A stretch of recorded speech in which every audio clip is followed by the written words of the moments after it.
Unacademy के इस online digital platform पर आपका हार्दिक अभिनंदन है। राजस्थान 360 पर आपका स्वागत है। Crack RPSC with India's largest learning platform. Subscription के लिए यदि आपको राजस्थान स्टेट की सभी एग्जाम की तैयारी करनी है जो इंडिया के लार्जेस्ट लर्निंग प्लेटफॉर्म है, तो इसके लिए आपको सब्सक्रिप्शन लेना होगा अनअकैडमी का। मेरा नाम दामोदर प्रसाद शर्मा है। मैं एमए हिस्ट्री से नेट हूँ और बीएड हूँ। मेरा टीचिंग एक्सपीरियंस 15 साल का है और मैंने 2018 में टीचर एग्जाम क्लियर किया है। यदि आप सब्सक्रिप्शन लेते हो तो आपको मिलेंगे डेली लाइव क्लासेज, जिसके कारण आप अपने एजुकेटर के साथ चैट कर सकते हो, अपने डिस्कशन उनके साथ कर सकते हो, डाउट पूछ सकते हो, आंसर पोल में भी भाग ले सकते हो। इसके अलावा आपको एक ही लाइन में सभी प्रकार के एग्जाम के सिलेबस मिलेंगे, लाइव टेस्ट और क्विजेज भी मिलेंगे, जिसके कारण अपने आप को आप पूरी तरह से तैयार कर सकते हो, परफॉर्मेंस चेक कर सकते हो, अपने बारे में एनालिसिस कर सकते हो। इसमें आपको अनलिमिटेड एक्सेस मिलेगा। एक बार सब्सक्रिप्शन लेने के बाद आपको रिकॉर्डेड और लाइव कोर्सेज मिलेंगे जो आप कभी भी किसी डिवाइस पर देख सकते हो। तो अपनी पसंद के सभी शिक्षकों के साथ आप मोबाइल या लैपटॉप में किसी भी समय किसी भी जगह से अध्ययन कर सकते हो। यदि आप किसी भी लाइव वीडियो को फिर से देखना चाहते हो तो आप कभी भी रिकॉर्ड रूप में वीडियो देख सकते हैं। सभी कक्षाओं के बाद क्लास नोट्स दिए जाते हैं। प्रत्येक चौथी क्लास एक डाउट क्लियरिंग सत्र है, जिसमें चल रहे विषयों से संबंधित आपके सभी डाउट्स को दूर किया जाएगा। तो फ्री प्लान अनअकैडमी का क्या है कि choose to study from 15 plus top educators. तो आपको क्या मिलेगा? 15 plus free live classes every week with live doubt clearing, weekly free mock test होंगे, free live quizzes with 20,000 plus questions, daily T20 free live quiz यानी 20 question 20 minute में। आपके संपूर्ण ACF revision और प्रैक्टिस का रामबाण कोर्स है Unacademy पर। ठीक है, तो इसमें आपको modern history, Indian art and culture, Rajasthan history, Indian geography, Indian and Rajasthan economy, science, Rajasthan geography, Rajasthan art and culture, English और करंट अफेयर्स के बारे में आपको डेली लाइव क्लासेस मिलेंगे, जिसका आपको टाइमिंग यहाँ पे बताया गया है। और इसमें यह भी बताया गया है कि कब तो थ्योरी रिवाइज होगी और कब आपके एमसीक्यू प्रैक्टिस होगी। तो इसीलिए एसीएफ रिवीजन करने का ये कह सकते हैं कि फ्री रिवीजन कैंप है और आप इसे अभी ज्वाइन कीजिए, ultimate 25 days free revision camp को। ठीक है ना? तो इसमें आपको डेली गाइडेंस मिलेगी टॉप एजुकेटर से, रिवीजन होगी थ्योरी और साथ में आपके लाइव क्वेश्चन भी होंगे, एमसीक्यू, लाइव डाउट क्लियर होंगी, हिंदी लैंग्वेज होगी और साथ में आपको सभी जो सब्जेक्ट्स हैं वो इसमें कवर्ड रहेंगे। इसीलिए आप अनअकैडमी का अभी ऐप डाउनलोड कीजिए और प्लान अनलॉक करने के लिए मेरा कोड यूज कीजिए DPS10। तो आपको प्ले स्टोर में जाना है और अनअकैडमी लर्निंग ऐप डाउनलोड करना है। तो फ्री क्लासेस और प्लस क्लासेस में क्या है कि लिमिटेड सिलेबस कवर्ड हो जाएगा, ओकेजनल प्रैक्टिस टेस्ट होंगे, ओकेजनल पीडीएफ नोट्स होंगे और लिमिटेड डाउट सॉल्यूशन। यह तो फ्री क्लासेस में। और प्लस क्लासेस में आपको क्या मिलेगा? कंप्लीट सिलेबस मिलेगा। इसलिए आपको प्लस क्लासेस के लिए ये चीजें उपलब्ध होंगी। आपको अनलिमिटेड प्रैक्टिस सेट मिलेंगे, मतलब आपको बहुत सारे प्रैक्टिस सेट मिलेंगे। इसमें अनलिमिटेड पीडीएफ नोट्स मिलेंगे, यानी कोई ऐसा लिमिटेशन नहीं है कि आपको इतने मिलेंगे, अनलिमिटेड मिलेंगे। और ऑल जो डाउट है ना वो सोल्व किए जाएंगे टॉप एजुकेटर्स के द्वारा, जिसके कारण आपको पूरी तरह से कंफर्म हो जाएगा कि इस क्वेश्चन का या इस टॉपिक का इस प्रकार से सॉल्यूशन किया जाता है। तो आपके लिए प्लान क्या है? तो सबसे अच्छी जो प्लान है, इसमें सारे ही दिए हैं, लेकिन सबसे अच्छी जो प्लान है वो 12 मंथ्स का और 24 मंथ्स का। 12 मंथ्स का जो प्लान है इसमें आपको 7,000 रुपीज देने पड़ेंगे और 24 मंथ्स में 8,400। लेकिन यदि आप मेरा कोड DPS10 यूज करते हो तो आपको 10% डिस्काउंट मिलेगा। इसका मतलब ये है कि जो 12 महीने का कोर्स 7,000 रुपये का है वो आपको 6300 रुपये में पड़ेगा।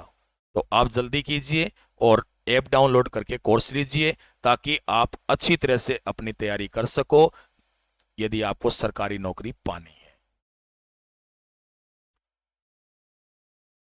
तो अभी हम स्टार्ट करते हैं अपना टॉपिक गुप्तोत्तर काल, और इसमें मैं आपके लिए लेके आया हूं मोस्ट इंपॉर्टेंट क्वेश्चन गुप्तोत्तर काल के, जो काफी इंपॉर्टेंट टॉपिक है और इसमें से हर एग्जाम में क्वेश्चन पूछे जाते हैं। अब चूंकि राजस्थान में पटवार, इसके अलावा एसआई एग्जाम भी है, मतलब एसआई की भर्ती आ गई है, रीट वाला एग्जाम भी है, तो उन सब में ये जो टॉपिक है ना ये बहुत ही महत्वपूर्ण है। इसके अलावा आरएस के एग्जाम के लिए भी ये टॉपिक काफी महत्वपूर्ण है, और जिसमें मैं आपके लिए लेकर आया हूं बहुत ही इंपॉर्टेंट क्वेश्चंस, जो कि आपको सॉल्यूशन कराऊंगा ताकि आपको पूरे क्वेश्चन के बारे में नॉलेज हो जाएगा। तो पहला क्वेश्चन कौन सा है? पहला क्वेश्चन है इसमें, निम्नलिखित में से राजपूत वंश के विषय में कौन सा कथन सत्य है? इसमें पहला दे रखा है कि हर्ष की मृत्यु के पश्चात 12वीं शताब्दी का जो काल है वो भारत के इतिहास में राजपूत काल के नाम से जाना जाता है। ठीक है ना, ये पहला क्वेश्चन है, इसमें पहला ऑप्शन है, सॉरी। दूसरा ऑप्शन है कि 12वीं सदी तक राजपूत के 36 कुल अत्यंत प्रसिद्ध हो चुके थे। तीसरा ऑप्शन है राजपूत राजवंश के बीच पारस्परिक संघर्ष तथा द्वेष भाव के कारण कभी एकजुटता नहीं हो पाई। ठीक है ना। और चौथा ऑप्शन है राजपूत राजवंश देश की स्वाधीनता की रक्षा में पूर्णतया सफल रहे थे। तो ये आपके सामने 4 ऑप्शन है। फिर नीचे दिए गए हैं, ए ऑप्शन में कि पहला और चौथा सही है, बी ऑप्शन में दिया गया है कि फर्स्ट, सेकंड और थर्ड सही है, सी ऑप्शन में दिया गया है दूसरा, तीसरा और चौथा सही है, और डी ऑप्शन में दिया गया है कि सभी सही है। तो अपन चेक करते हैं। पहला जो ऑप्शन है वो अपना क्या है कि हर्ष की मृत्यु के पश्चात राजपूत काल के नाम से प्रसिद्ध हुआ। तो ये सही है। दरअसल स्मिथ ने कहा था कि 7वीं से लेकर जो 12वीं शताब्दी तक का काल था वो जाना जाता है कौन से काल के रूप में? राजपूत काल के रूप में। अब आपको पता है कि जो हर्ष की मृत्यु है वो कब हुई थी? 647 ईस्वी में। हर्ष की मृत्यु कब हुई? 647 ईस्वी में, यानी कह सकते हैं कि कौन सी शताब्दी में? 7वीं में। जबकि भारत में मुस्लिम साम्राज्य की स्थापना हुई थी 1192 ईस्वी में, और ये हुई थी स्थापना त्राइन के दूसरे युद्ध के बाद में। जो त्राइन का दूसरा युद्ध हुआ था उसके बाद में भारत में मुस्लिम साम्राज्य की स्थापना हुई थी। ठीक है, तो ये 12वीं शताब्दी में हुआ था फिर। तो इसका मतलब पहला ऑप्शन सही है कि 7वीं से 12वीं शताब्दी तक का जो काल था वो राजपूत काल के नाम से जाना जाता है। दूसरा है 12वीं शताब्दी तक राजपूत के कुल 36 कुल थे। राजपूतों के कुल कितने कुल थे? 36। तो दरअसल हम राजपूत साहित्य में पढ़ते हैं तो उनमें यही उल्लेख मिलता है कि राजपूतों के कुल कितने कुल माने जाते हैं? 36 कुल, यानी टोटल कितने कुल थे? 36। तो दूसरा ऑप्शन भी क्या है? सही है। तीसरा ऑप्शन है कि जो राजपूत राजवंश के बीच पारस्परिक संघर्ष तथा द्वेष भाव के कारण कभी एकजुटता नहीं हो पाई। तो निश्चित है कि आपको पता है कि जब इनके बीच में द्वेष भाव हो गया था तभी भारत पर मुस्लिम थे वो सफल हो पाए थे। यानी जब विदेशी आक्रमणकारी आए उनमें जो राजपूत थे वो एक दूसरे को गिराने में लगे रहते थे। जैसे कि पृथ्वीराज रासों में भी वैसे लिखा गया है कि जो कन्नौज का जयचंद गढ़वाल है उसी ने गौरी को बुलाया था। दूसरी बात कह सकते हैं कि इन शासकों का साथ, जो आक्रमणकारी थे विदेशी, उनका कई राजपूत साथ भी देते थे, तो इसी कारण कभी एकजुटता नहीं हो पाई। तो ये ऑप्शन भी बिल्कुल क्या है? करेक्ट है। अगला है कि राजपूत राजवंश देश की स्वाधीनता की रक्षा करने में पूर्णतः सफल रहे। ये सही नहीं है, पूर्णतः बोल रहा है। अब एक्चुअल में अपन महाराणा प्रताप, सांगा, इनके बारे में यदि थोड़ा सा बोल दें अपवाद स्वरूप, तो बाकी जितने भी राजपूत थे उन सब ने एक प्रकार से अधीनता स्वीकार की। पहले मुगलों की थी, फिर अंग्रेजों की थी। तो इसका मतलब साफ है कि राजपूत जो स्वाधीनता की रक्षा है उसको पूर्ण करने में सफल नहीं रहे थे। तो इसका मतलब चौथा ऑप्शन क्या है, इसमें गलत है। यानी वो ऑप्शन सही होगा जिसमें पहला, दूसरा और तीसरा आएगा। तो ये कौन से ऑप्शन में दिया गया है, बी ऑप्शन में। तो इसलिए इसका जो आंसर है वो कौन सा हो जाएगा, बी ऑप्शन हो जाएगा। तो बी ऑप्शन इसका आंसर है। तो ये हो गया अपना पहला क्वेश्चन। अब चलते हैं हम दूसरे क्वेश्चन में। दूसरा क्वेश्चन क्या है कि इसमें कहा गया है कि निम्नलिखित में से अग्निकुल के 4 राजपूत कुलों की पहचान करें। यानी जो अग्निकुंड से उत्पन्न हुए थे उनकी पहचान करनी है। तो पहला दिया है प्रतिहार, परमार, सोलंकी एवं गढ़वाल। दूसरा ऑप्शन क्या है, प्रतिहार, चौहान, परमार एवं सोलंकी। तीसरा ऑप्शन क्या है, प्रतिहार, परमार, गढ़वाल एवं तोमर। और चौथा ऑप्शन क्या है, प्रतिहार, परमार, सोलंकी एवं गढ़वाल। ये 4 ऑप्शन है। ठीक है। तो इसके लिए यदि अपन बात करें तो पृथ्वीराज थर्ड का एक दरबारी था जिसका नाम था चंद बरदाई। ये पृथ्वीराज थर्ड का दरबारी था और इसने एक ग्रंथ लिखा था पृथ्वीराज रासो। ये ग्रंथ लिखा गया था किसके द्वारा, चंद बरदाई के द्वारा। ये जो ग्रंथ है इसमें इसने एक सिद्धांत प्रतिपादित किया था जिसे कहते हैं अग्निकुंड का सिद्धांत। कौन सा सिद्धांत कहते हैं, अग्निकुंड का।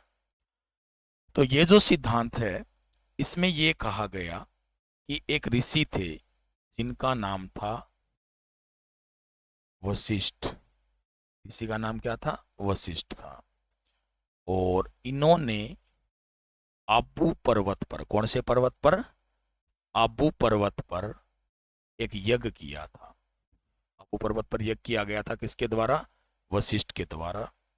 और जब यज्ञ किया गया तो उसमें 4 राजपूत जातियां उत्पन्न हुई थी। कितनी राजपूत जातियां थी, 4। कहते हैं कि उनमें सबसे पहले जो राजपूत योद्धा आया था, सबसे पहले वो था प्रतिहार। कौन सा था, प्रतिहार। दूसरा जो राजपूत योद्धा आया था वो था परमार। तीसरा जो आया था वो था चालुक्य। चालुक्य को अपन सोलंकी भी बोल सकते हैं। क्या बोल सकते हैं इन्हें, सोलंकी। और चौथा जो राजपूत योद्धा आया था वो था चौहान। तो ये 4 राजपूत योद्धा उत्पन्न हुए थे और यही कौन सा सिद्धांत है, अग्निकुंड का। तो यही तो क्वेश्चन पूछा गया है। यानी अपने कौन से ऑप्शन में प्रतिहार, परमार, सोलंकी और चौहान आ रहे हैं। तो ये आ रहे हैं अपने कौन से ऑप्शन में, ये आ रहे हैं बी ऑप्शन में। कौन से में आ रहे हैं, बी।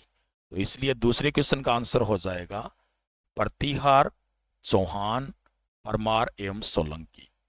लेकिन इनके बारे में सीक्वेंस से याद रखना है तो आपको ऐसे याद रखना पड़ेगा, पहले प्रतिहार आया, फिर परमार आया, फिर चालुक्य और फिर चौहान। यानी 1 नंबर तो प्रतिहार, 2 नंबर परमार, इसके बाद में यदि अपन बात करें 3 नंबर तो सोलंकी और 4 नंबर कौन आए थे, चौहान आए थे। तो ये इनका सीक्वेंस था। ठीक है। तो ये हो गया अपना दूसरा क्वेश्चन। अब चलते हैं तीसरे क्वेश्चन में। तीसरा क्वेश्चन कहता है कि राजपूतों की विदेशी उत्पत्ति के सिद्धांत का विरोध किसने किया। तो ऑप्शन है विश्वंबर शरण पाठक, सीवी वैद, गौरीशंकर हीरानंद ओझा और भंडारकर। तो विदेशी सिद्धांत का जो प्रतिपादन है वो किया था कर्नल जेम्स टोड ने। कर्नल जेम्स टोड के द्वारा राजपूतों के विदेशी सिद्धांत का प्रतिपादन किया गया। इसने बताया था कि ये जो राजपूत है ये आए थे मध्य एशिया से। कहां से आए थे, मध्य एशिया से आए थे। और ये दरअसल वहां पर एक जाति थी सीथियन जाति, सक सीथियन भी ने बोलते हैं। उसी जाति से संबंधित थे। ऐसा किसने कहा? टोड ने कहा। टोड ने कहा कि जब ये भारत में आए तो इन्होंने अपना शासन स्थापित कर लिया, लेकिन भारतीय इन्हें दूसरा समझते थे, इसलिए इन पर विश्वास नहीं करते थे। इसलिए इन्होंने क्या किया कि इन्होंने यज्ञ करवाए, और यज्ञ के द्वारा ये जो बाहर से आए थे उन्होंने खुद को भारतीय बना लिया। क्या बना लिया? भारतीय। यानी यज्ञ के द्वारा ये क्या बन गए? भारतीय बन गए। और इसके बाद में इन्होंने राजपूत कहा गया, मतलब इनको क्या कहा गया था? राजपूत। ऐसा कौन कहता है? टोड कहता है। तो टोड ने ही विदेशी सिद्धांत दिया था। किसने दिया था? टोड ने। यानी टोड के द्वारा विदेशी सिद्धांत दिया गया, जिसमें इन्हें क्या कहा गया था? राजपूत। लेकिन ये जो विदेशी सिद्धांत है इसका सभी ने समर्थन किया। पाठक ने भी किया, वैद ने भी किया, गौरीशंकर, हीरानंद ओझा ने। लेकिन भंडारकर ऐसे इतिहासकार थे जिन्होंने इसका विरोध किया। यानी भंडारकर ने कहा कि ये विदेशी नहीं थे। तो इसका आंसर अपने कौन सा आएगा? डी आएगा। यानी भंडारकर ने विदेशी सिद्धांत का विरोध किया था। किसके? राजपूतों के। तो ये हो गया अपना कौन सा क्वेश्चन? तीसरा क्वेश्चन। अब चलते हैं अपन फोर्थ क्वेश्चन में। फोर्थ क्वेश्चन में क्या है कि निम्नलिखित में से कलचुरी वंश के संबंध में क्या सत्य कथन है? कोकल प्रथम ने 845 ईस्वी में कलचुरी वंश की स्थापना की। कोकल प्रथम ने त्रिपुरी को अपनी राजधानी बनाया। कलचुरी संभवतः चंद्रवंशीय क्षत्रिय थे। त्रिपुरी की पहचान जबलपुर जिले में स्थित तेवर नामक ग्राम से की जाती है। ये है फोर्थ क्वेश्चन। तो याद रखना है कि कोकल प्रथम ने 845 ईस्वी में कलचुरी वंश की स्थापना की। दरअसल त्रिपुरी की बात करें तो वर्तमान में ये पड़ता है एमपी में, और यहां पर 845 ईस्वी में स्थापना की थी किसने? कोकल प्रथम। कोकल प्रथम के द्वारा कलचुरी वंश की स्थापना की गई थी। तो ये सही है, पहला ऑप्शन बिल्कुल सही है। जब इसने स्थापना की तो इसने अपनी जो राजधानी है वो त्रिपुरी को ही बनाया था। यानी इसकी राजधानी कौन सी थी? त्रिपुरी। दूसरा ऑप्शन भी सही है। तीसरा ऑप्शन है कि कलचुरी संभवतः चंद्रवंशी क्षत्रिय थे। दरअसल इन्होंने खुद को चंद्रवंशी नहीं माना था, ये सूर्यवंशी मानते थे। खुद को क्या मानते थे? सूर्यवंशी। तो इसलिए यहाँ पे जो चंद्रवंशी का सिद्धांत है ना वो बिल्कुल क्या है? गलत है। ठीक है ना? तो ये खुद को क्या मानते थे? सूर्यवंशी मानते थे। तो तीसरा इसमें सही नहीं है। चौथा यह है कि त्रिपुरी की पहचान जबलपुर जिले में स्थित तेवर नाम के ग्राम से की जाती है। तो ये ऑप्शन बिल्कुल सही है। तो पहला, दूसरा और चौथा सही है, तीसरा गलत है। ये कौन से ऑप्शन में आ रहा है? सी ऑप्शन में आ रहा है। कौन से ऑप्शन में है? सी में। 1 2 4, यानी 1 2 4 है ना, इसमें ऑप्शन है वो बिल्कुल क्या है? सही है। तो इसलिए सी ऑप्शन हो जाएगा कौन से क्वेश्चन का? चौथे क्वेश्चन का। ठीक है, नेक्स्ट क्वेश्चन में चलते हैं। नेक्स्ट क्वेश्चन क्या है कि विल्हारी लेख में निम्नलिखित में से किस शासक के विषय में कहा गया समस्त पृथ्वी को विजित कर इसने दक्षिण में कृष्णराज और उत्तर में भोज को अपने 2 कीर्ति स्तंभ के रूप में स्थापित किया? इसमें ऑप्शन दिए हैं कोकल प्रथम है ये, ठीक है ना, राजा कर्णदेव, कोकल तृतीय और लक्ष्मण राज। ये 4 ऑप्शन दिए गए हैं कौन से क्वेश्चन में? 5वें क्वेश्चन में। ठीक है ना? तो इसमें यदि अपन बात करें तो आपको पता है कि कोकल प्रथम है ना, उसी ने स्थापना की थी कौन से वंश की? कलचुरी वंश की। ठीक है ना, इसी ने स्थापना की थी। राजा कर्णदेव, कोकल तृतीय और लक्ष्मण राज इनके शासक थे। लेकिन ये जो विल्हारी लेख है जो कि एमपी में पड़ता है, इसमें यही लिखा गया है कि कोकल प्रथम ने ही विजित किया था पृथ्वी को, और दक्षिण में कृष्णराज और उत्तर में भोज को अपने 2 कीर्ति स्तंभ के रूप में स्थापित किया। तो इसीलिए इसका जो आंसर है वो कौन सा आएगा? ए आएगा। यानी 5वें क्वेश्चन का जो आंसर है वो कौन सा है? ए। तो ऑप्शन ए इसका बिल्कुल क्या है? करेक्ट है। अब आता है छठा क्वेश्चन। निम्नलिखित में किस क्षेत्र की विजय के बाद कर्णदेव ने त्रिकलिंगाधिपति की उपाधि धारण की? पहला है मालवा की विजय, दूसरा है सोमनाथ का पतन, तीसरा उड़ीसा की विजय और चौथी उज्जैन की विजय। यानी सोमनाथ का पतन सही नहीं रहेगा, सोमनाथ की इसने विजय दर्ज की थी। तो इसमें कौन सा ऑप्शन सही होगा? तो याद रखना है कि कर्णदेव जो शासक था कौन से वंश का था? कलचुरी वंश का।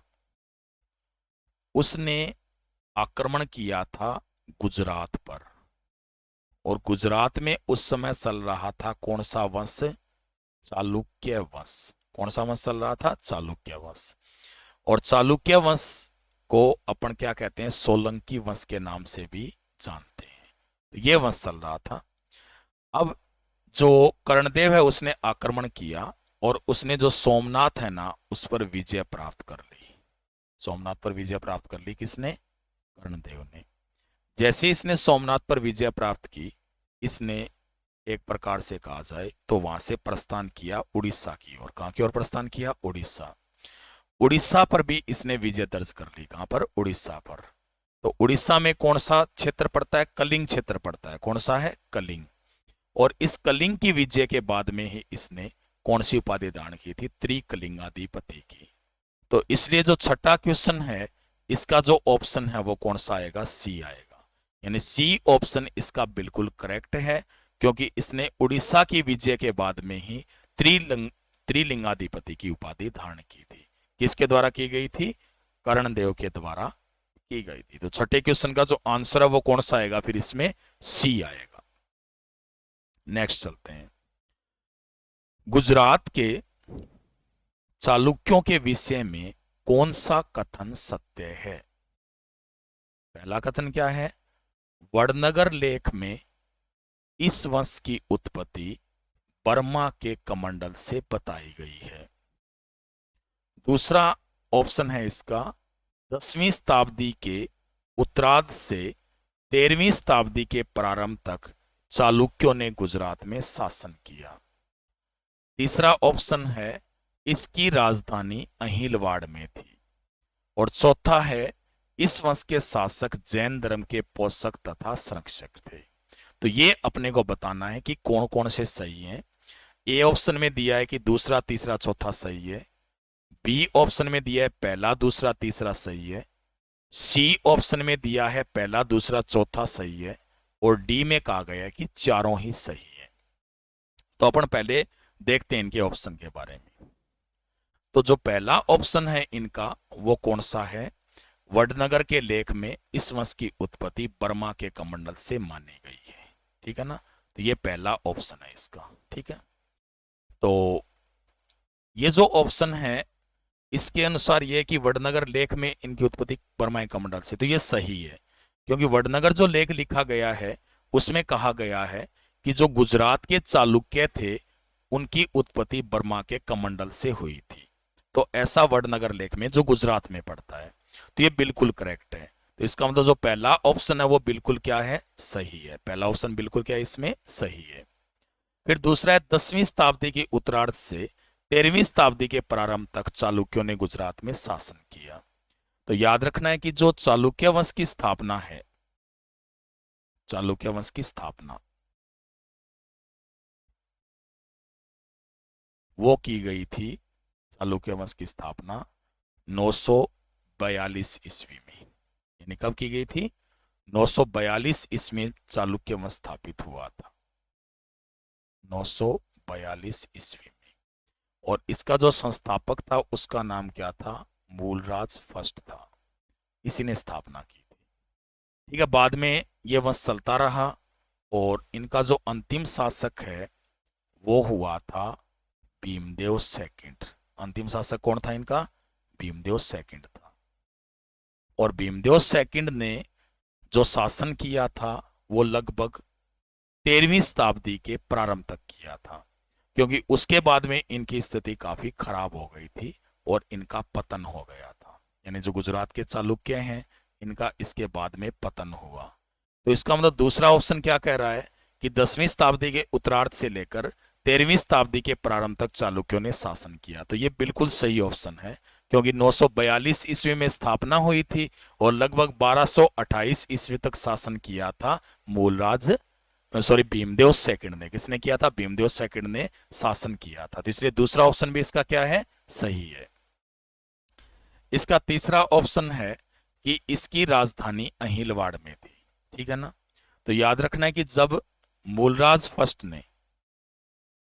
फर्स्ट के द्वारा स्थापना की गई थी इसकी, तो उस समय इसने राजधानी अहिलवाड़ा को ही बनाया था। किसको बनाया था? अहिलवाड़ा को। तो इसलिए इसमें तीसरा ऑप्शन भी बिल्कुल क्या है? सही है। फिर कहा गया कि इस वंश के शासक जैन धर्म के पोषक तथा संरक्षक थे। जैसे कि आपको पता है कि जो देलवाड़ा में जैन मंदिर बने हैं, तो ये चालुक्य शासकों की ही देन माने जाते हैं। कौन से शासकों की? चालुक्य शासकों की। तो देलवाड़ा में जो सबसे प्रसिद्ध मंदिर है, जो ऋषभ देव का मंदिर है। कौन सा मंदिर है? ऋषभ देव का। तो ये ऋषभ देव मंदिर, जिसे अपन आदिनाथ मंदिर भी कहते हैं, ये दरअसल भीमदेव फर्स्ट के समय बनाया गया था और ये बनाया था विमल शाह ने। किसने बनाया था? विमल शाह ने। इसके बाद में चालुक्यों के ही दरबार में रहता था हेमचंद्र। कौन रहता था? हेमचंद्र।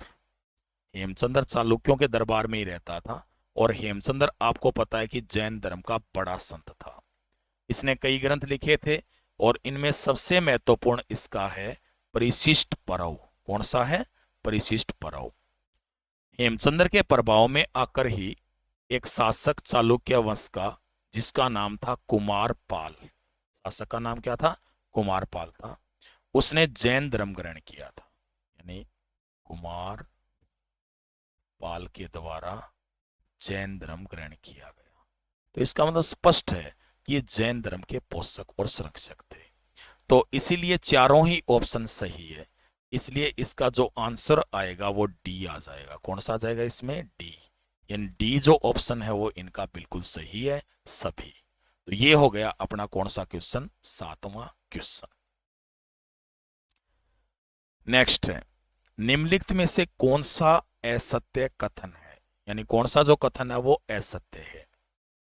पहला कथन कह रहा है कि भीम प्रथम के शासन काल में मोहम्मद गोरी ने सोमनाथ के मंदिर पर आक्रमण किया था। ठीक है ना? ये पहला कथन है कि जो भीम प्रथम जब शासन कर रहा था तो उस समय सोमनाथ मंदिर पर आक्रमण किया था। किसने? मोहम्मद गोरी ने। दूसरा ऑप्शन कह रहा है कि गुजरात के चालुक्य वंश का संस्थापक मूलराज प्रथम था। बताया गया कि मूलराज का शासनकाल 942 से 995 तक था। मूलराज ने सौराष्ट्र और कच्छ को जीतकर अपने साम्राज्य में मिलाया था। ठीक है? तो ये इसमें ऑप्शन दिए गए हैं। तो पहला ऑप्शन ये है कि भीम प्रथम के शासनकाल में सोमनाथ मंदिर पर आक्रमण, हाँ जरूर हुआ था इसके शासनकाल में, और ये हुआ था 1025 में। कब हुआ था? 1025 में सोमनाथ मंदिर पर आक्रमण हुआ। लेकिन ये मोहम्मद गोरी ने नहीं किया था, बल्कि किसने किया था? महमूद गजनवी ने किया था। तो इसलिए ये जो ऑप्शन है इसका पहला वो गलत है। तो ये असत्य है। फिर गुजरात के चालुक्य वंश का संस्थापक कौन था? मूलराज प्रथम। ये मैंने अभी आपको बताया कि इस वंश का जो संस्थापक है वो कौन था? मूलराज प्रथम ही था। तो ये ऑप्शन बिल्कुल करेक्ट है। जो मूलराज प्रथम है उसका शासनकाल 942 से 995, तो ये भी करेक्ट है। यानी सी जो इसका ऑप्शन है वो भी क्या है? करेक्ट है। फिर है डी, मूलराज फर्स्ट ने सौराष्ट्र और कच्छ को जीतकर अपने साम्राज्य में मिला लिया। यानी मूलराज फर्स्ट जब शासक बना था तब गुजरात का एरिया छोटा था, मतलब अहिलवाड़ा ही था, लेकिन इसने पहले तो किसको जीता? सौराष्ट्र को, और फिर किसको जीता? कच्छ को। यानी ये ऑप्शन भी सही है। लेकिन क्वेश्चन क्या पूछ रहा है कि असत्य कौन सा है? तो असत्य इसमें कौन सा आएगा? ए आएगा कि भीम प्रथम के शासन काल में मोहम्मद गोरी ने सोमनाथ मंदिर पर आक्रमण किया था। दरअसल मैंने बताया कि मोहम्मद गोरी ने नहीं किया था, वो दरअसल किसने किया था? महमूद गजनवी ने। तो इसलिए इसका आंसर कौन सा आएगा? ए आएगा। यानी ए जो आंसर है ना इसका वो सही है बिल्कुल। ठीक है? तो 8वें क्वेश्चन का कौन सा ऑप्शन होगा? ए। अब 9वां क्वेश्चन, निम्नलिखित में से किस शासक ने आबू पर्वत पर एक मंडप बनवाया? यानी आबू पर्वत पर मंडप बनवाया जहां उसने अपने 7 पूर्वजों की गजारों की मूर्तियां स्थापित कराई। किसने बनाया था? तो पहला शासक है भीम प्रथम, उसने ऐसा नहीं किया था। जय सिंह सिद्धराज, इसने किया था। किसने किया था? जय सिंह सिद्धराज ने। यानी जो जय सिंह सिद्धराज है उसी ने गजारों की मूर्तियां स्थापित कराई थी, ठीक है, अपने 7 पूर्वजों की। जय सिंह सिद्धराज यदि अपन बात करें तो काफी ताकतवर शासक के रूप में था। कहाँ का? गुजरात के चालुक्यों का, और सबसे प्रसिद्ध शासक भी माना जाता है। इसका जो शासन है ये रहा था 1094 से लेकर के 1153 तक। यानी 1094 से लेकर 1153 तक इसका शासनकाल रहा था। किसका रहा था? जय सिंह सिद्धराज का। ठीक है, इसके बाद में कुमारपाल ने ऐसा नहीं किया। कुमारपाल भी इनका शासक था ताकतवर। मूलराज सेकंड ने भी नहीं किया। मूलराज सेकंड वही है जिसे मोहम्मद गौरी ने पराजित किया। तो इसलिए इसका ऑप्शन कौन सा आएगा? बी आएगा, जय सिंह सिद्धराज। यानी जय सिंह सिद्धराज ही वह शासक था जिसने 7 पूर्वजों की मूर्तियां स्थापित कराई थी। कहां पर? आबू पर्वत पर मंडप बनवा करके। ठीक है ना? तो इसलिए इसका ऑप्शन कौन सा हो जाएगा? फिर बी ऑप्शन हो जाएगा। नेक्स्ट, 10वें में आपको सुमिलित करना है। पहला है भीमेश्वर देव मंदिर, फिर विमल, फिर है कर्णेश्वर मंदिर भीमदेव प्रथम, फिर है रुद्र महाकाल मंदिर, फिर है कर्ण, और फिर है दिलवाड़ा मंदिर, फिर है जय सिंह। जय सिंह है ये, ठीक है ना? तो इन्हें आपको सुमिलित करना है। तो भीमेश्वर देव मंदिर है, ये जो निर्माण करवाया था वो भीमदेव प्रथम ने करवाया। किसने करवाया था? भीमदेव प्रथम ने। जो कर्णेश्वर मंदिर है इसका निर्माण करवाया था कर्ण ने। दोनों नाम से स्पष्ट हो गए। रुद्र महाकाल मंदिर जो बहुत ही प्रसिद्ध है गुजरात में, और इसका निर्माण करवाया गया था जय सिंह सिद्धराज के द्वारा, जिसका 4 हो गया। और दिलवाड़ा के मंदिर जो मैंने अभी आपको बताया था किसने करवाया था? विमल शाह ने करवाया। तो इसलिए ए के साथ तो 2 नंबर आएगा, बी के साथ कौन सा? 3 नंबर आएगा, सी के साथ कौन सा आएगा? 4 नंबर, और डी के साथ आएगा 1 नंबर। और ये जो ऑप्शन है वो किस में सेट बैठ रहे हैं? बी ऑप्शन में। कौन से में बैठ रहे हैं? बी ऑप्शन में बैठ रहे हैं।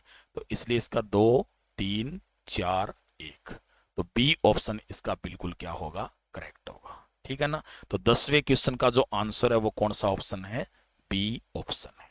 ठीक है, अब चलते हैं 11वें क्वेश्चन में। जो 11वां क्वेश्चन है उसमें यह है कि निम्नलिखित में से किस चालुक्य शासक ने 1178 ईस्वी में आबू पर्वत के समीप गौरी को पराजित किया था? कौन था शासक? तो ये शासक था मूलराज सेकंड।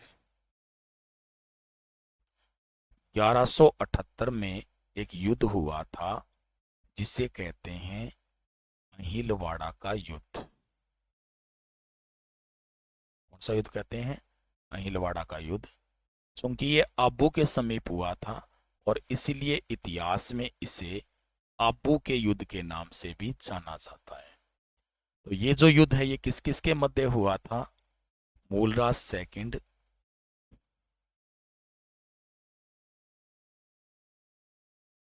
और किसके मध्य हुआ था? मोहम्मद गौरी के मध्य।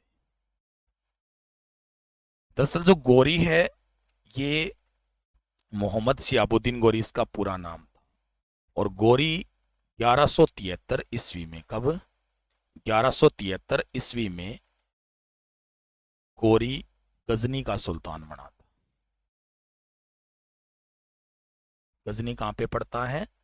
अफगानिस्तान में पड़ता है। 1175 ईस्वी में इसने भारत पर प्रथम आक्रमण किया। भारत पर प्रथम आक्रमण कब किया था इसने? 1175 में। और ये आक्रमण इसने मुल्तान पर किया था। कहां पर किया था? मुल्तान पर। और मुल्तान है ये वर्तमान में कहां पे पड़ता है? पाकिस्तान में। ठीक है, अब 1178 तक इसने जो वर्तमान में पाकिस्तान क्षेत्र है वहां पर कब्जा कर लिया था। ठीक है, लेकिन 1178 ईस्वी में इसे गुजरात की तरफ रुख किया इसने। कारण यह था कि एक तो गुजरात में काफी ज्यादा धन था सोमनाथ मंदिर में भी। और दूसरी बात यह थी कि गुजरात पर कब्जा करके ये भारत की जो वास्तविक राजनीति थी उसकी तरफ कदम बढ़ा सकता था, क्योंकि गुजरात में आके वो सीधा अपना जो अधिकार जमा सकता था, वो एक प्रकार से कहें तो इधर मालवा क्षेत्र में और फिर दिल्ली तक पहुंच सकता था। तो इसीलिए इसने आक्रमण किया था कहां पर, गुजरात पर। अब ये जो युद्ध हुआ इसमें मूलराज सेकंड है ना, कहते हैं कि वो नाबालिग था, मतलब छोटा था, और इसीलिए युद्ध का नेतृत्व कर रही थी इसकी माता, जिसका नाम था नाइकी देवी। क्या नाम था? नाइकी देवी। कहते हैं कि ये जो युद्ध हुआ तो इसमें जो राजपूत थे उन्होंने अंतिम समय तक संघर्ष करने का निश्चय किया। हालांकि राजपूतों की जो स्थिति है चालुक्यों की, वो इस समय इतनी अच्छी नहीं थी, फिर भी इन्होंने तय किया कि वो ताकतवर रूप से इसका मुकाबला करेंगे। अब आक्रमण किया गौरी ने। कहते हैं कि राजपूत जो आबू के पास पहाड़ हैं वहां पर छिपकर बैठ गए। दरअसल राजपूतों के पास एक पद्धति होती थी जिसे कौन सी पद्धति कहते हैं? छापामार पद्धति। इसका इस्तेमाल करते थे। इसे गुरिल्ला पद्धति के नाम से भी जाना जाता है। दरअसल इससे जो बाहरी आक्रमणकारी है ना, तुर्क आक्रमणकारी, ये इस पद्धति से अपरिचित थे। अब यही कारण था कि जैसे ही आक्रमण किया गया गोरी के द्वारा आबू क्षेत्र में, वहां पर ये जो सारे के सारे छिपे हुए थे कौन? राजपूत। उन्होंने गोरी के सैनिकों को काटना शुरू कर दिया। अब गोरी के पास थोड़ी सेना बची क्योंकि कई सैनिक भाग गए, और वहां पर उसे नाइकी देवी के साथ लड़ना पड़ा, और वहां पर गोरी को पूरी तरह से पराजित होना पड़ा। हालांकि नाइकी देवी इस युद्ध में मारी गई थी। कौन मारी गई थी? नाइकी देवी। लेकिन इसने खदेड़ दिया था किसको? गोरी को। तो इस तरह से ये जो युद्ध है ये जीता था किसने? मूलराज सेकंड ने। ये गोरी की भारत में प्रथम हार थी। यानी गोरी की भारत में प्रथम जो हार है वो कब हुई थी? 1178 में। कौन से युद्ध में हुई थी? आबू के युद्ध में, या फिर इसे क्या कह सकते हैं हम? अहिलवाड़ा का युद्ध भी कह सकते हैं। तो ये युद्ध जीता था मूलराज सेकंड ने। यानी इसका जो ऑप्शन है वो कौन सा आएगा क्वेश्चन का? वो ए ऑप्शन आएगा। यानी ए ऑप्शन इसका बिल्कुल क्या है? करेक्ट है। तो 11वीं का ऑप्शन कौन सा आ गया? फिर ए ऑप्शन आ गया। तो अब चलते हैं अपन 12वें क्वेश्चन में। कौन से में चलेंगे? 12वें में। 12वां जो क्वेश्चन है उसमें है कि निम्नलिखित में भीम द्वितीय के विषय में कौन सा कथन सत्य है? यानी कौन सा कथन सत्य है? किसके बारे में? भीम द्वितीय के बारे में। तो पहला है कि भीम ने 1195 में कुतुबुद्दीन को हराकर उसे अजमेर तक खदेड़ दिया। दूसरा यह है कि भीम था वो 1197 ईस्वी में मुसलमानों से पराजित भी हुआ। तीसरा है सन 1201 ईस्वी तक भीम ने पुनः राज्य प्राप्त किया। और उसके बाद में चौथा जो ऑप्शन है इसमें वो है भीम द्वितीय गुजरात के चालुक्य राजपूत वंश का अंतिम शासक था। और पांचवा है इसके एक मंत्री लवण प्रसाद ने गुजरात में बघेल वंश की स्थापना की। तो पहला है भीम ने 1195 ईस्वी में कुतुबुद्दीन को हराकर उसे अजमेर तक खदेड़ा। तो सही है। यानी 1195 ईस्वी में जो कुतुबुद्दीन ऐबक है, जो गोरी का सेनापति था, उसने आक्रमण किया था। किसने किया था? कुतुबुद्दीन ऐबक ने। अब ये जो आक्रमण हुआ इसमें इसे हार का सामना करना पड़ा। किससे? भीम सेकंड से। उसके बाद में भीमदेव सेकंड 1197 में मुसलमानों से पराजित हुआ। यानी 1197 में जो ऐबक है उसने फिर गुजरात पर आक्रमण किया, लेकिन इस समय भीमदेव सेकंड पराजित हुआ। लेकिन 1201 में जैसे ही मुस्लिम यहां से गए, इसने अपने क्षेत्र पर फिर से अपना अधिकार कर लिया। तो इसलिए तीसरा ऑप्शन भी सही है। भीम द्वितीय गुजरात के चालुक्य राजपूत वंश का अंतिम शासक था, क्योंकि भीम द्वितीय के बाद में कोई उत्तराधिकारी नहीं बचे थे, तो इसीलिए इसके मंत्री, जिसका नाम क्या था? लवण प्रसाद, उसने गुजरात में बघेल वंश की स्थापना की। इसका मतलब अंतिम शासक कौन हो गया? भीम द्वितीय। और लवण प्रसाद ने शासन की स्थापना की थी। तो इसका मतलब पांचों ही ऑप्शन क्या है? सही है। और इसलिए इसका जो ऑप्शन है वो कौन सा आएगा? डी आएगा। तो डी ऑप्शन इसका आंसर है। कौन से क्वेश्चन का? 12वें क्वेश्चन का। ठीक है। अगला, सर्वप्रथम देवनागरी लिपि का प्रयोग लेखों में निम्नलिखित में किस राजाओं ने करवाया, मतलब कौन से ऐसे राजा थे जिन्होंने देवनागरी लिपि का प्रयोग किया था। तो सबसे पहला ऑप्शन है कनौज के प्रतिहारों ने, दूसरा ऑप्शन है चंदेल के राजाओं ने, तीसरा ऑप्शन है मालवा के परमार राजाओं ने, और चौथा ऑप्शन है कलचुरियों ने।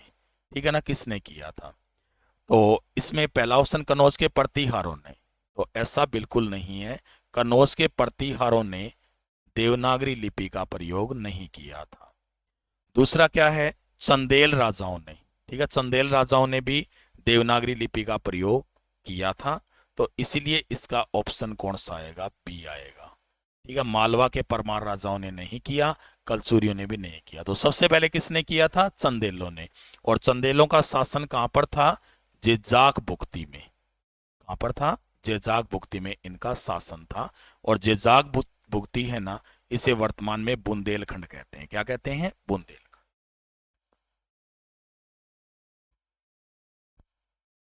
ठीक है, तो इसलिए जो इसमें जो ऑप्शन है वो कौन सा आ जाएगा, बी ऑप्शन आ जाएगा, कि जो चंदेल राजा थे ना, उन्होंने ही देवनागरी लिपि का प्रयोग किया। बहुत बार क्वेश्चन आ चुका है एग्जाम में, बहुत ही इंपॉर्टेंट क्वेश्चन है कि सर्वप्रथम देवनागरी लिपि का प्रयोग लेखों में किस राजा ने करवाया था। तो कौन से राजा ने कराया था, चंदेल राजाओं ने करवाया था। तो इसलिए ऑप्शन कौन सा आ गया, बी आ गया। फिर है 14वां क्वेश्चन, निम्नलिखित में से कौन कौन ग्रंथ चंदेल वंश के इतिहास पर प्रकाश डालते हैं। तो पहला ग्रंथ कौन सा है, प्रबोध चंद्रोदय। इसमें दरअसल चंदेलों को चंद्र से उत्पन्न बताया गया है।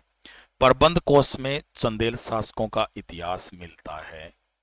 उसके बाद में पृथ्वीराज रासों में भी चंदेलों का वर्णन किया गया है। परमाल रासों में भी किया गया है, आल्हा खंड में किया गया है। तो सभी में चंदेलों के इतिहास का आपको वर्णन मिलेगा, और इसीलिए इसका ऑप्शन कौन सा होगा, सी होगा। यानी 14वें जो क्वेश्चन है उसका ऑप्शन कौन सा आएगा, सी आएगा। 14वें का आंसर कौन सा होगा, सी होगा। ठीक है, फिर है 15वां क्वेश्चन, इस चंदेल शासक ने संभवतः अपनी राजधानी कालिंजर से बदलकर खजुराहो में स्थानांतरित कर दी थी। ठीक है ना, और इसके बाद चंदेलों की राजधानी खजुराहो में रही थी। तो पहला है राजा गंडदेव, नहीं, इसके समय इनकी राजधानी कौन सी थी, खजुराहो। वो सॉरी, खजुराहो नहीं थी, सॉरी, कालिंजर। कौन सी थी, कालिंजर थी। तो ये सही नहीं है। दूसरा यशोवर्मन, यशोवर्मन नामक शासक है, उस समय भी चंदेलों का प्रमुख केंद्र कौन सा था, कालिंजर था। तो इसलिए बी ऑप्शन भी सही नहीं है। धंग, ये सही है, यानी धंग ने ही सबसे पहले जो खजुराहो है वहां पर अपनी राजधानी स्थापित की। दरअसल खजुराहो में मंदिर भी है ना, काफी प्रसिद्ध, आपको पता है। तो ये चंदेल शासकों की ही देन है। और यहाँ पर राजा दंग ने भी मंदिर बनवाए थे, शिव का मंदिर बनवाए थे, शिव के यहाँ पे एक प्रकार से काफी प्रसिद्ध मंदिर माने जाते हैं। महादेव कंदरिया का मंदिर बहुत प्रसिद्ध है, और ये दंग के समय ही बनाया गया था। तो दंग ने जो अपना मुख्य केंद्र है वो कालिंजर से शिफ्ट करके कहाँ किया था, खजुराहो में। तो इसलिए जो इसका ऑप्शन है वो कौन सा आएगा, सी आएगा। यानी सी ऑप्शन इसका बिल्कुल क्या है, सही है, राजा धंग। ठीक है, अगला क्वेश्चन, विद्याधर ने राज्यपाल की हत्या किस कारण से की। तो पहला ऑप्शन है राज्यपाल खजुराहो को जीतना चाहता था। ठीक है, दूसरा ऑप्शन है महमूद के कन्नौज पर आक्रमण के समय राज्यपाल ने बिना युद्ध किए ही आत्मसमर्पण कर दिया था। तीसरा है विद्याधर कन्नौज को जीतना चाहता था। और चौथा है महमूद के आक्रमण के समय राज्यपाल ने विद्याधर की मदद नहीं की थी। तो दरअसल आपको पता है कि महमूद गजनवी ने 1000 से 1027 तक कुल 17 आक्रमण किए थे, और इन्हीं में से 12वां आक्रमण किया था कन्नौज पर। यानी 12वां आक्रमण कहाँ किया गया था, कन्नौज पर किया गया था। किसके द्वारा, महमूद गजनवी के द्वारा। और ये आक्रमण हुआ था 1017-18 में हुआ था। और उस समय प्रतिहार शासक कौन था? राज्यपाल। यानी वहां पर प्रतिहारों का शासन चल रहा था और शासक कौन था उस समय? राज्यपाल था। अब जैसे ही यहां पर आक्रमण हुआ, जो राज्यपाल था वो डर गया। किससे? महमूद गजनवी से। और राज्यपाल बिना युद्ध किए ही यहां से भाग गया और भागकर सीधा चला गया किसके पास? विद्याधर के पास। अब विद्याधर गुस्से में आ गया। उसने कहा कि ऐसे ही लोग हैं जो राजपूतों की बेइज्जती करवाते हैं और इसी कारण यहां पर जो मुस्लिम आक्रमणकारी है वो हावी हो रहे हैं। इसलिए कहा गया कि ऐसे कायरों का जिंदा रहना सही नहीं है और विद्याधर ने राज्यपाल को जिंदा जला दिया। तो इसका मतलब इसका ऑप्शन कौन सा होगा सही? कि महमूद के कन्नौज पर आक्रमण के समय राज्यपाल ने बिना युद्ध किए ही आत्मसमर्पण कर दिया और इसी कारण विद्याधर ने अन्य राजपूतों के साथ मिलकर राज्यपाल को जिंदा जलाया। तो इसलिए ऑप्शन कौन सा आएगा इसमें? बी ऑप्शन आएगा। ठीक है ना? तो 16वें क्वेश्चन का जो आंसर है वो कौन सा होगा फिर? बी ऑप्शन, यानी बी इसका आंसर होगा। ये भी बहुत इंपॉर्टेंट क्वेश्चन है। पूछा जाए कि ये कन्नौज पर आक्रमण किया था, ये कौन सा अभियान था महमूद गजनवी का?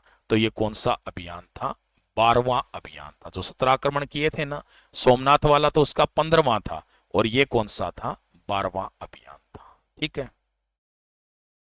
17वां क्वेश्चन, चंदेल साम्राज्य का जेजाग भुक्ति नाम निम्नलिखित में से किस राजा के नाम से व्युत्पन्न हुआ था? तो पहला है धंगदेव, दूसरा नन्नुक, तीसरा जयशक्ति और चौथा यशोवर्मन। तो ये चारों ही शासक चंदेलों के हैं। हालांकि चंदेलों का जो संस्थापक है वो माना जाता है नन्नुक को ही।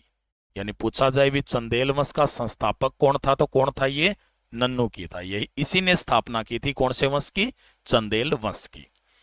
तो यहां पर जो नन्नुक है उसने जब चंदेल वंश की स्थापना की थी उस समय इसका नाम जेजाग भुक्ति क्षेत्र नहीं था। ठीक है। तो उसने कालिंजर नामक क्षेत्र में स्थापना की थी चंदेल वंश की। बाद में जब जयशक्ति नामक शासक हुआ, कौन सा? जयशक्ति। तो जयशक्ति के नाम पर इसका नाम क्या रखा गया था? जेजाग भुक्ति। तो इसीलिए इसका जो ऑप्शन है वो कौन सा आएगा? सी ऑप्शन आएगा। यानी सी ऑप्शन इसमें बिल्कुल सही है कि जेजाग भुक्ति जो क्षेत्र का नाम है वो किससे उत्पन्न हुआ था? जयशक्ति से उत्पन्न हुआ। तो इसलिए इसमें ऑप्शन कौन सा आ जाएगा? सी ऑप्शन आ जाएगा। ठीक है। अगला क्वेश्चन, निम्नलिखित में से किस चंदेल शासक ने गंगा यमुना के पवित्र संगम में अपने शरीर का त्याग किया? धंगदेव, विद्याधर, यशोवर्मन, जयशक्ति।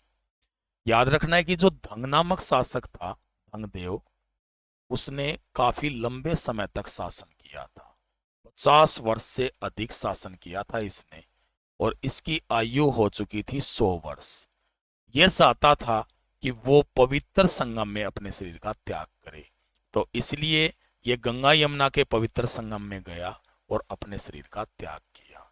तो इसका मतलब इसका ऑप्शन कौन सा आएगा फिर? ए आएगा। यानी धंगदेव ऐसा शासक था चंदेल वंश का जिसने गंगा यमुना के पवित्र संगम में अपने शरीर का त्याग किया था। तो 18वें का जो ऑप्शन है वो कौन सा आएगा? इसमें ए आएगा। कौन सा आएगा? ए, धंगदेव।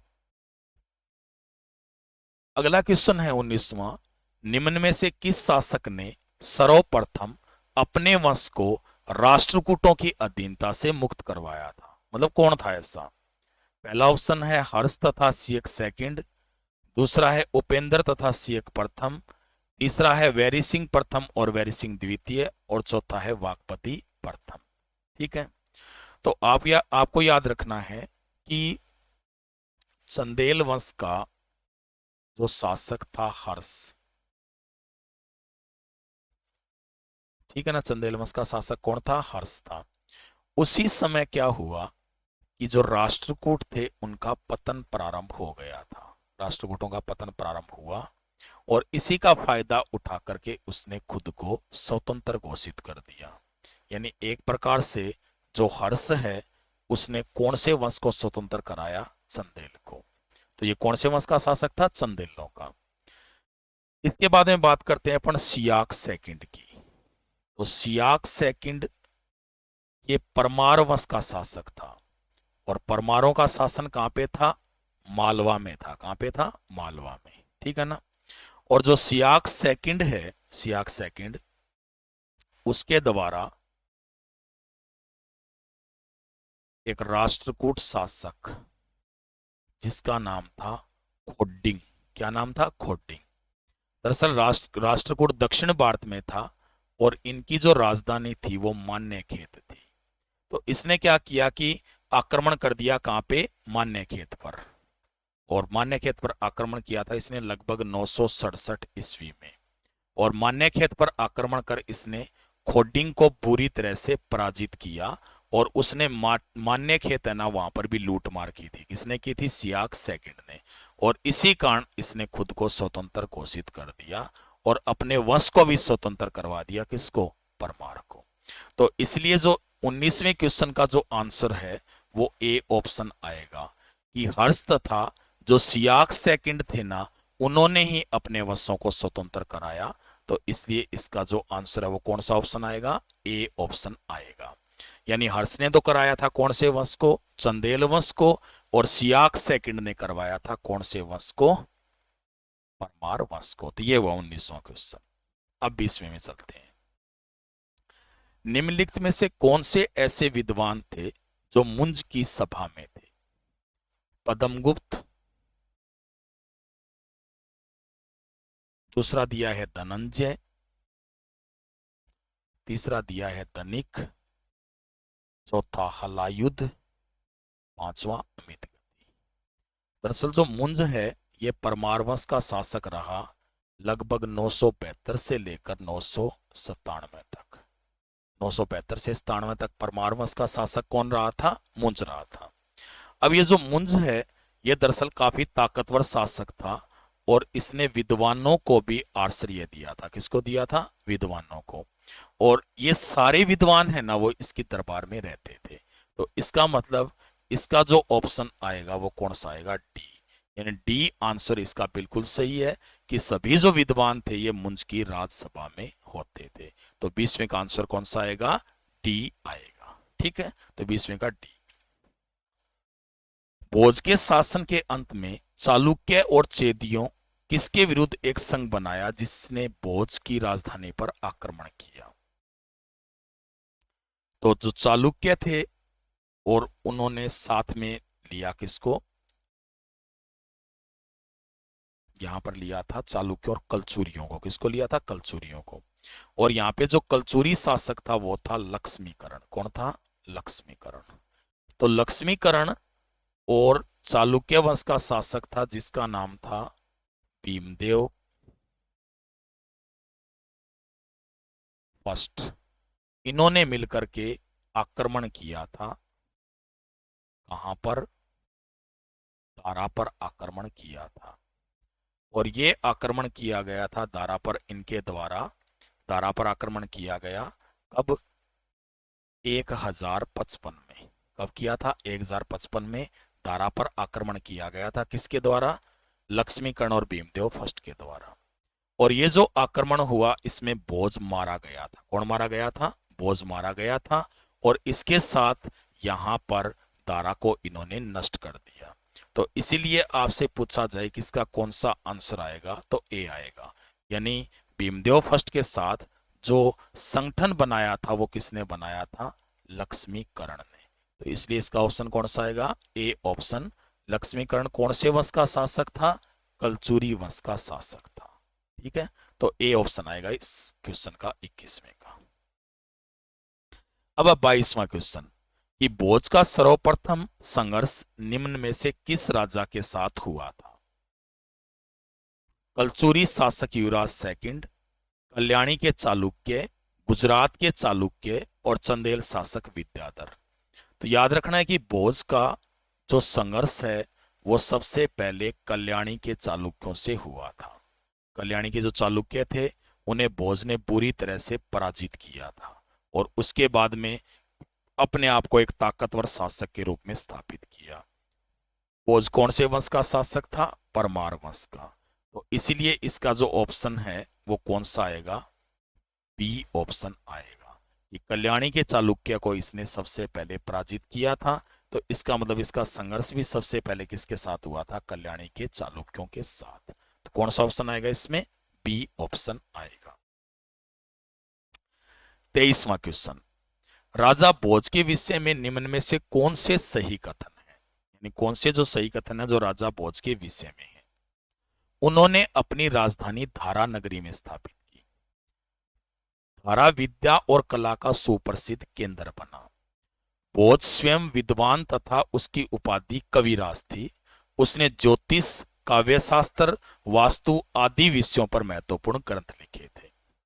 तो याद रखना है कि जो भोज है ये परमार वंश का शासक था और परमारों की जो पहली राजधानी है वह उज्जैन थी। कौन सी थी? उज्जैन। लेकिन जब भोज शासक बना 1010 ईस्वी में, कब बना था? 1010 ईस्वी में। तो इसने अपनी राजधानी किसे बनाया? धारा को। तो इसका मतलब जो पहला ऑप्शन है वो क्या है? करेक्ट है। पहला ऑप्शन क्या है? करेक्ट। दूसरा, दारा विद्या और कला का सुप्रसिद्ध केंद्र बना। दरअसल दारा में इसने एक संस्कृत पाठशाला खुलवाई थी। किसने? भोज ने। और उसका नाम क्या रखा गया था? भोजशाला रखा गया। तो ये दरअसल उस समय मध्य भारत में शिक्षा का बहुत बड़ा केंद्र था। यानी मध्य भारत में शिक्षा का बड़ा केंद्र था। कौन सा? भोजशाला। तो भोजशाला बड़ा केंद्र बन गया, जिसके कारण जो दारा है ना वो एक प्रकार से विद्या और कला में काफी प्रसिद्ध हो गया। तो इसीलिए दूसरा जो है वो भी क्या है? करेक्ट है। तीसरा है, भोज स्वयं विद्वान तथा उसकी उपाधि कविराज थी। दरअसल याद रखना है कि मध्यकाल, पूर्व मध्यकाल चल रहा था। पूछा जाए कि कौन सा शासक सबसे विद्वान था, तो वो विद्वान शासक भोज ही था। दरअसल इसने 84 ग्रंथ लिखे थे। लगभग कितने लिखे थे? 84 ग्रंथ लिखे। तो बहुत बड़ा विद्वान था, इसलिए तीसरा भी इसका क्या है? करेक्ट है। चौथा यह है कि उसने ज्योतिष, काव्य शास्त्र, वास्तु आदि विषयों पर महत्वपूर्ण ग्रंथ लिखे। मैं पहले ही बोल चुका हूं कि इसने 84 प्रकार के ग्रंथ लिखे जो सारी कलाओं पर आधारित थे और मुख्य रूप से ज्योतिष, काव्य शास्त्र और वास्तु शास्त्र थे। तो इसलिए चौथा भी सही है। तो इसका मतलब इसमें जो ऑप्शन है वो कौन सा सही होगा? डी होगा, कि ये सभी ही क्या है? सही है। तो 23वें का आंसर कौन सा आएगा फिर? इसमें डी आंसर आएगा। 24वां, निम्नलिखित में से भोज की रचनाएं कौन कौन सी हैं?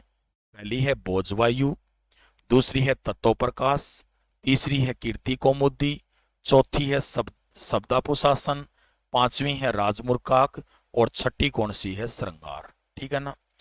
तो भोजवायु इसने ग्रंथ लिखा था जिसमें एक प्रकार से चिकित्सा पर आधारित था।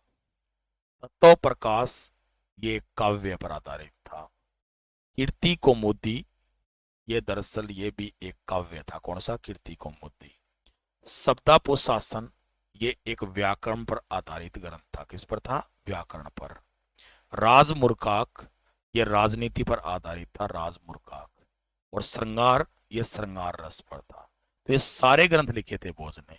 तो इसलिए इसका ऑप्शन कौन सा आएगा? डी ऑप्शन आएगा।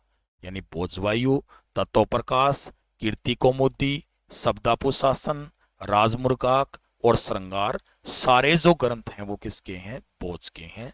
और इसीलिए इसका ऑप्शन कौन सा आएगा? डी आएगा। ठीक है ना। तो डी ऑप्शन इसका क्या है? बिल्कुल सही है 24वें का। ठीक है। नेक्स्ट क्वेश्चन में चलते हैं। परमार भोज ने दारा को अपनी राजधानी बनाई। इससे पूर्व राज्य की राजधानी कौन सी थी? अभी मैंने स्पष्ट किया था कि परमार वंश जब स्थापित हुआ था, परमार वंश की स्थापना की थी उपेंद्र ने। किसने की थी? उपेंद्र ने। और उपेंद्र ने जो इसकी स्थापना है ये लगभग 800 ईस्वी में की थी। कब की थी? 800 ईस्वी में। और इसने जो अपनी राजधानी है वो उज्जैन को बनाया था। किसको बनाया था? उज्जैन को। यानी परमार वंश की पहली राजधानी कौन सी थी? उज्जैन थी। और उसके बाद में जो शासक हुए, चाहे वो बागपति मुंज हो, चाहे वो शासक यहाँ पर करण सिंह हो, यानी जितने भी शासक हुए सब ने जो अपनी राजधानी है वो उज्जैनी रखी थी। तो इसलिए इसका जो ऑप्शन है वो कौन सा आएगा? डी आएगा। यानी भोज से पहले जो राजधानी थी परमारों की वो कौन सी थी? उज्जैन थी। ठीक है ना। उज्जैन जो कहां पड़ता है? एमपी में। तो इसलिए 25वें क्वेश्चन का आंसर कौन सा आएगा? डी आएगा। 26वां क्वेश्चन, जयचंद्र के शासनकाल की घटनाओं के विषय में कौन सा कथन असत्य है, ये बताना है अपने को। पृथ्वीराज पर मोहम्मद गौरी के हमले के दौरान जयचंद्र ने पृथ्वीराज का साथ दिया। दूसरा है कि पृथ्वीराज राजसों से पृथ्वीराज तृतीय और जयचंद्र की पारस्परिक शत्रुता का पता चलता है। तीसरा ऑप्शन है पृथ्वीराज ने जयचंद्र की पुत्री संयोगिता का अपहरण किया। और चौथा है जयचंद्र के दरबार में संस्कृत का प्रसिद्ध कवि श्रीहर्ष रहता था। तो पहला ऑप्शन क्या है, पृथ्वीराज पर मोहम्मद गौरी के हमले के दौरान जयचंद्र ने साथ दिया, नहीं दिया था, बल्कि पृथ्वीराज राजसों में तो यहां तक लिखा गया है कि जो जयचंद्र है ना, उसी ने पृथ्वीराज थर्ड के विरुद्ध किसको आमंत्रित किया था, मोहम्मद गौरी को। वैसे आगे जब 1194 में एक युद्ध और हुआ था जिसे चंदावर या चंद्रावर का युद्ध कहते हैं, और इस युद्ध में जो जयचंद्र है ये गौरी द्वारा मारा गया था, ठीक है ना। तो इसलिए जो ए ऑप्शन है ना वो बिल्कुल असत्य है कि उसने साथ नहीं दिया। बाकी ये सही है कि जो पृथ्वीराज राजसो है उसमें पता चलती है पृथ्वीराज थर्ड और जयचंद्र की पारस्परिक शत्रुता, ये पता चलती है। तो बी ऑप्शन भी सही है इसका, पृथ्वीराज ने जयचंद्र की पुत्री संयोगिता का अपहरण किया था, ये भी सही है, गंधर्व विवाह किया गया था। और डी ऑप्शन है जयचंद्र के दरबार में संस्कृत का प्रसिद्ध कवि श्रीहर्ष रहता था, तो ये भी सही है। तो इसलिए 26वें का जो आंसर है वो कौन सा आएगा, ए आएगा। 27वां, निम्नलिखित में से सेन वंश के संबंध में कौन सा कथन असत्य है। सेन मूलतः बंगाल के निवासी थे। पाल वंश के पतन के बाद बंगाल का शासन सुत्तरसेन राजवंश के हाथों में आ गया। सेन वंश के लेखों से पता चलता है कि वह चंद्रवंशी क्षत्रिय थे और इनका आदि पुरुष वीरसेन था। तो पहला जो ऑप्शन है मूलतः बंगाल, ये सही नहीं है। दरअसल कहते हैं कि जो सेन है ये उत्तर से आए थे। कहां से आए थे, उत्तर से। और बंगाल है वो उस समय कौन से क्षेत्र में पड़ता था, पूर्व में। तो इसलिए इसका जो ए ऑप्शन है ना ये बिल्कुल गलत है। बाकी सही है क्योंकि पाल वंश का जब अंत हुआ तो उसके बाद में कब्जा किसका हो गया था, सेन वंश का। सेन वंश में यह लिखा गया है लेखों में कि ये शासक कौन थे, चंद्रवंशी क्षत्रिय थे। और डी ऑप्शन भी इसका सही है कि इनका आदि पुरुष क्या था, वीरसेन, यानी ये है आदि पुरुष है। आदि पुरुष का मतलब जिसने स्थापना सेनों की थी वो कौन था, वीरसेन था। तो ये भी क्या है, करेक्ट है, ठीक है। तो इसलिए इसका जो ऑप्शन है वो कौन सा आएगा, ए आएगा। कौन सा ऑप्शन आएगा इसमें, ए, यानी ए जो कथन है वो पूरी तरह से क्या है, असत्य है। 27वें का ऑप्शन कौन सा, ए। अगला है 28वां, पाल नरेशों द्वारा धारण की जाने वाली उपाधि घोड़ेश्वर निम्न में से सेन वंश के किस राजा ने धारण की थी। यानी कौन सा राजा ऐसा था सेन वंश का जिसने घोड़ेश्वर की उपाधि धारण की। तो याद रखना है बल्लाल सेन। किसने की थी, बल्लाल सेन। यानी बंगाल में जो सेन वंश चल रहा था उसके शासक बल्लाल सेन ने जिस उपाधि को धारण किया वो कौन सी उपाधि थी, घोड़ेश्वर की उपाधि थी। तो इसलिए इसका जो ऑप्शन है वो कौन सा आ जाएगा, सी आ जाएगा। यानी किसने धारण की थी, बल्लाल सेन ने धारण की थी, ठीक है। फिर है 29वां क्वेश्चन, सेन वंश के नरेश स्वयं को क्या बताते थे। यानी सेन वंश के जो शासक है वो स्वयं को क्या बताते थे, सूर्यवंशी क्षत्रिय, कान्य कुब्ज ब्राह्मण, कर्नाट क्षत्रिय या उपरोक्त सभी, क्या बताते थे ये। तो याद रखना है कि सेन वंश के जो शासक है वो स्वयं को कर्नाट क्षत्रिय बताते थे। क्षत्रिय शब्द वैसे क्षत्रिय से ही बना है, किससे बना है, क्षत्रिय से। यानी एक प्रकार से कर्नाट क्षत्रिय बताया गया सेन वंश के शासकों के द्वारा खुद को। यानी सेन वंश के अपन लेख पढ़ते हैं कहाँ पे, बंगाल में, तो उनमें लिखा गया है कि ये जो शासक थे ये कर्नाट क्षत्रिय या क्या थे, क्षत्रिय थे। तो इसलिए इसका जो ऑप्शन है वो कौन सा आ जाएगा, सी ऑप्शन आ जाएगा। यानी सी ऑप्शन है ना इसमें वो करेक्ट है। कौन सा ऑप्शन करेक्ट है इसमें, सी। सूर्यवंशी क्षत्रिय भी नहीं थे, कान्य कुब्ज ब्राह्मण भी नहीं कहा गया, और उपरोक्त सभी इसमें बिल्कुल गलत होगा क्योंकि ऊपर वाले दोनों नहीं थे। तो इसलिए ऑप्शन कौन सा आ जाएगा, सी आ जाएगा, कर्नाट क्षत्रिय। तो ये हो गया आपके कितने क्वेश्चन, 29 क्वेश्चन। अब चलते हैं अपन 30वें क्वेश्चन में। कुलीनतावाद के नाम से प्रचलित एवं प्रसिद्ध सामाजिक आंदोलन के प्रचलनकर्ता कौन थे? दरअसल बल्लाल सेन के द्वारा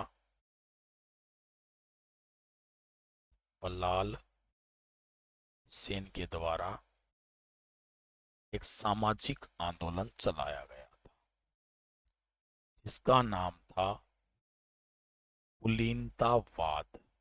आंदोलन का नाम क्या था? कुलीनतावाद था।